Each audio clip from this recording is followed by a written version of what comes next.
Even with platforms like Twitter Video, they've done really great things to make creation as simple as possible. It still asks a lot. The cognitive load involved between thinking about sharing and then actually sharing, it's tremendous. And we wanted to distill that to a binary.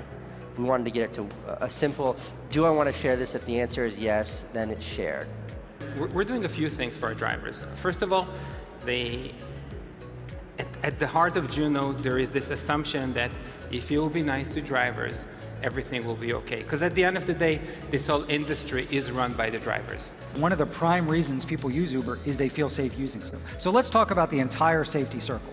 First of all, there's what happens before the ride, which is background checks. No background check is perfect. We do background checks here in the US at the federal, county, and state level.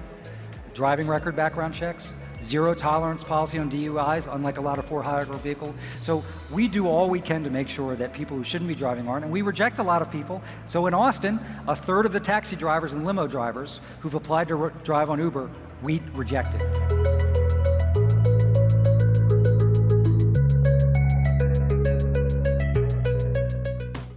Currently, we've built all our own cameras, and we build them differently for different things that we're shooting, which is actually not that different than the way that we work in cinema. There's no perfect camera for something that I'm going to shoot in a cinematic format. I'm going to go, I don't call up Panavision and say, give me the camera, I'm going to go shoot something. You say, give me this package, I need this lens set, I need this handheld grip set, we need the studio camera for this purpose.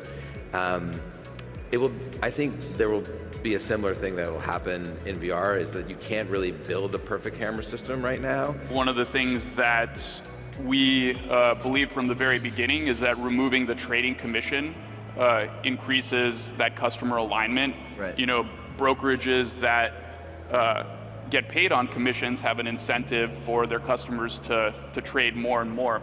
And you know, it's another part is just providing advice. A lot of brokerages provide advice to drive up that commission revenue, and our focus has always been on allowing the customer to make their own decision and providing them a very well-designed, awesome tool that makes that as easy as possible.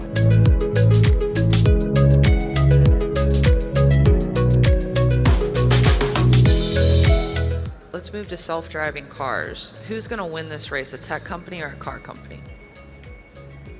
Who's better prepared? My instinct says it's a tech company because I think that it's not about the car, it's about the intelligence, the software, the data. I don't know if that means it's Tesla, or if that means it's Apple, or that means it's Google. Or somebody else, but my instinct says that the tech companies are going to figure out the car thing better than the car companies are going to figure out the software and AI and data thing. Right. What's holding these things up?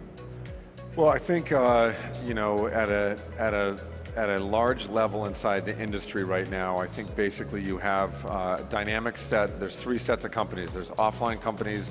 There's the kind of larger internet companies, and then there's a new set of companies coming up that are disruptive, you know, companies like Snapchat, other companies like that. And I think basically from a decisioning process, all of the management teams and investors are essentially trying to figure out where to put their investments, and Fred and I are hopefully let Tech NYC, bringing us right back to Tech NYC, yeah.